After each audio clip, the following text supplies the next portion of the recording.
இன்றைக்கி சோஷியல் மீடியாவில் ஒரு வீடியோ பார்த்தேன். சுண்டைக்காய் சாப்பிட்டா சுகர் வரவே வராது.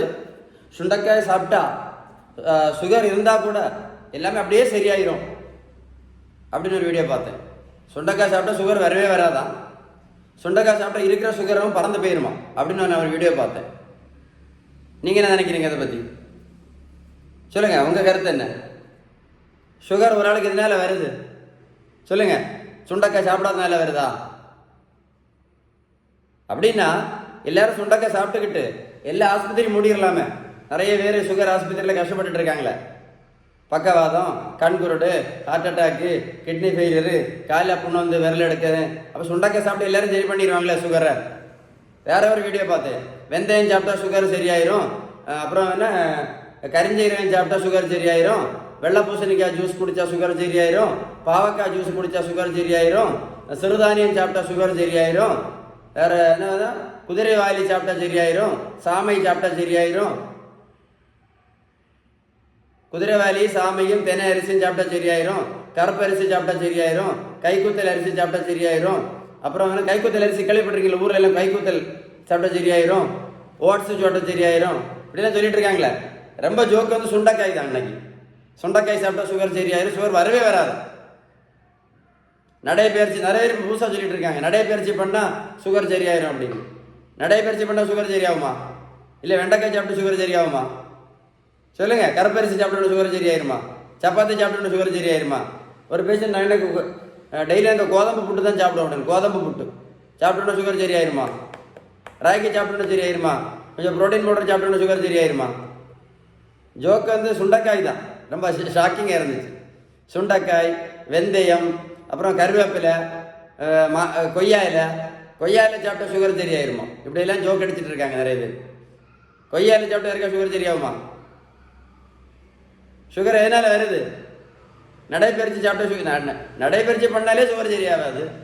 வாக்கிங் போனாலே சுகர் சரியாகுதுன்னு நான் சொல்லிட்டு இருக்கேன். சுகர் ஒரு ஆளுக்கு எதனால் வருது? நீங்களே இதெல்லாம் பண்ணியிருப்பீங்க. அதனால தான் உங்களுக்கு இந்த வீடியோ போட்டிருக்கேன். சுகர் எதனால் வருது அப்படின்னா இன்சுலின் ரெசிஸ்டன்ஸ்னால வருது. எதனால் வருது? சுகர் ஒரு ஆளுக்கு எதனால் வருது? Insulin resistance. இதெல்லாம் உங்களுக்கு யாரும் சொல்லி தர மாட்டாங்க. அதனால தான் வீடியோ பொறுமையாக பார்க்க சொல்கிறேன் உங்கள்கிட்ட. கிரீன் டீ குடித்தா சுகர் சரியாயிரும். கருவேப்பிலை குடித்தா சுகர் சரியாயிரும். சுகர் எதனால் வருது சொல்லுங்கள்? இன்சுலின் ரெசிஸ்டன்ஸ்னால வருது. இதை சரி பண்ணணும்னா ஒரு வழி தான் இருக்குது. திரும்ப சொல்கிறேன், ஒரே ஒரு வழி தான் இருக்குது. ஒரே ஒரு வழி தான். அதுதான் பேலன்ஸ்டு டயட். விகிதம் சரியான வீட்டு உணவு முறை. நம்ம வீட்டில் சாப்பிட்ற உணவில் உள்ள விகிதம். விகிதம்னு என்ன தெரியுமா? நல்ல கொழுப்பு சத்து, விட்டமின் சத்து, இனிப்பு சத்து, தாது பொருட்கள் சத்து, புரதம் சத்து. இந்த பேலன்ஸ்டு டயட் இது கரெக்டாக இருந்தால் மட்டும்தான் விகிதம். அதான் பேலன்ஸ்டு டயட்னு அடிக்கடி சொல்லுவேன். விகிதம் சரியான வீட்டு உணவு முறை, பேலன்ஸ் டயட் நீங்கள் கரெக்டாக எடுத்தால் மட்டும்தான் இந்த இன்சுலின் ரெசிஸ்டன்ஸ் சரியாகும். இது இன்சுலின் கண்ட்ரோலுக்குள்ளே வந்தால் மட்டும்தான் இந்த மாத்திரையும் நடத்த முடியும், இந்த இன்சுலினும் நடத்த முடியும். சுண்டைக்காயும் வெந்தயத்தையும் சாப்பிட்டா என்ன ஒன்றும் சுகர் ஒன்றும் மாத்திரை ஒன்று நடத்த முடியாது. நீங்கள் நடைபயிற்சி பண்ணாலும் மாத்திரை ஒன்று நடத்த முடியாது. மாத்திரையே இன்சுலினும் நிரந்தரமாக நடத்தணும் அப்படின்னா பேலன்ஸ் டயட் மட்டும்தான். இந்த இன்சுலின் சரியாகணும்னா ஒரு வழி தான் இருக்குது. ஒரே ஒரு வழி தான். விகிதம் சரியான வீட்டு உணவு முறை, ஷீபன் பேலன்ஸ் டயட். உங்களுக்கு பேலன்ஸ் டயட்டை பற்றி ஏதாவது உதவி தேவை இருந்துச்சுன்னா கண்டிப்பாக கால் பண்ணி பேசுங்க. இது ஒரு முக்கியமான அவேர்னஸ் வீடியோ. யாருக்கு இன்சுலின் ரெசிஸ்டன்ஸ் பற்றி தெரியாது, சொல்லித்தர மாட்டாங்க. பொறுமையாக கவனிங்க. வீடியோ கரெக்டாக இல்லையா? சுண்டைக்காய் சாப்பிட்டு யாருக்கா சுகர் சரியாகுமா சார்? இல்லை வெந்தயம் சாப்பிட்டு யாருக்கா சரியாக இருக்கா? இல்லை கருவேப்பிலை சாப்பிட்டு யாருக்கா சரியாக இருக்கா? சொல்லுங்கள். இன்றைக்கி சூப்பர். இன்றைக்கி ஒரு பேஷண்ட் சொன்னாங்களே, நித்திய கல்யாணி இலை ஐயும் பூவையும் சாப்பிட்டாங்களா சுகர் சரியாகிறதுக்கு. இப்போ புதுசாக ஆவாரம் பூ சாப்பிட்டா சுகர். ஆவாரம் பூவில் என்ன இருக்குன்னு கடவுளுக்கு தான் தெரியும். நிறைய ரிசர்ச் பேப்பர் இருக்குன்னு சொல்கிறாங்க. ரிசர்ச் பேப்பர்லாம் தூக்கி ரிசர்ச் பேப்பரில் வச்சுக்கிட வேண்டியது தான். யாருக்கா சரியா இருக்கா சொல்லுங்கள். நடைமுறையில் யாருக்கா சரியா இருக்கா?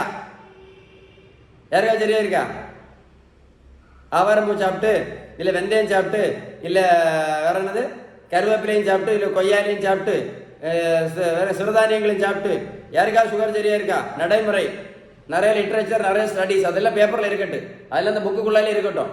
நம்ம நடைமுறையில் ப்ராக்டிக்கலாக பேசுவோம். யாருக்கா சரியா இருக்கா சொல்லுங்க, யாருக்கா சரியா இருக்கீங்க? ப்ராக்டிக்கலாக பேசுவோமே. நிறைய பேர் சாப்பிட்டு யாரும் நடைபயிற்சி பண்ணதால யாராவது சுகர் மாத்திரை நடத்தினாங்களா? இல்லை இன்சுலின் தானே நடத்தினாங்களா? ஒரு வழிதான். என்னது? இந்த இன்சுலின் ரெசிஸ்டன்ஸ் சரியாகணும். இது சரியாகணும்னா ஒரு வழி மட்டும்தான், விகிதம் சரியான வீட்டு உணவு முறை, ஷீபன் பேலன்ஸ் டயட். இன்ஃபர்மேஷன் மறக்காம ஃப்ரெண்ட்ஸுக்கு ஷேர் பண்ணுங்க. சரியா? லிட்ரேச்சரு, அந்த ஸ்டடி, இந்த ஸ்டடி, எல்லா ஸ்டடியும் நல்லதுதான். ப்ராக்டிக்கலாக சொல்கிறேன், கேட்குறேன் கேள்வி. யாருக்காவது சாப்பிட்டு சரியாச்சு தான் கேட்டேன். உணவு அது கரெக்டு தான், தப்பு ஒன்றும் கிடையாது. பேலன்ஸ்டாக இருக்கணும்ல, விகிதம் கரெக்டாக இருக்கணும்ல, பேலன்ஸ்டாக இருக்கணும்ல. பேலன்ஸ் டயட் தானே முக்கியம். கரெக்டாக இல்லையா? அது தம்பி பாரு 70 கிலோ வீட்டுக்கு குறைச்சேன், 140 70 கிலோ. நான் ப்ரோட்டீன் பவுடரும் கொடுக்கல, மாத்திரையும் கொடுக்கல, ஜூஸும் கொடுக்கல, ஊசியும் போடல. தம்பி போய் ரோட்டில் போய் ஓடணும்னு நான் சொல்லவும் இல்லை, ரோட்டில் ஓடக்கும் சொல்லலை. அது ரொம்ப ஈஸி. அதுதான் ஷீபன் பேலன்ஸ்டு டயட், விகிதம் சரியான வீட்டு உணவு முறை. நடைபயிற்சி பண்ணி 70 கிலோ குறைக்க முடியுமா? சொல்லுங்க.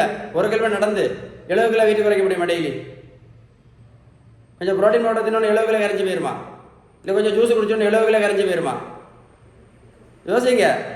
புக்கில் இருக்கட்டு, அந்த ஸ்டடி இந்த ஸ்டடி அதெல்லாம் புக்குக்கு தான். நடைமுறையில் யாருக்காவது 1 கிலோமீட்டர் நடைபயிற்சி டெய்லி பண்ணினா, ஒரு 6 மாதம் பண்ணா, இல்லை 70 கிலோ வெயிட் குறைக்க முடியுமா? 1 கிலோ நடைபயிற்சி பண்ணுனா எவ்வளோ கலரி எரிக்கும் தெரியுமா உங்களுக்கு? தெரியுமா? 1 கிலோ நடைபயிற்சி பண்ணாலே, 1 கிலோ நடைபயிற்சி பண்ணால் 40 50 கேலரி தான் எரிக்கப்படும். அப்போ 1 கிலோ நடைபயிற்சி பண்ணி 70 கிலோ வெயிட் குறைக்குமா? சொல்லுங்க சார்.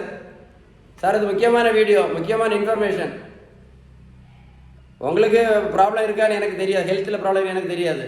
வீடியோ ஷேர் பண்ணீங்கன்னா, வீடியோ மனசாட்சியோட ஷேர் பண்ணீங்கன்னா உங்களுக்கு இல்லைன்னா யாருக்காவது ஒரு ஆளுக்கு பிரயோஜனப்படும்.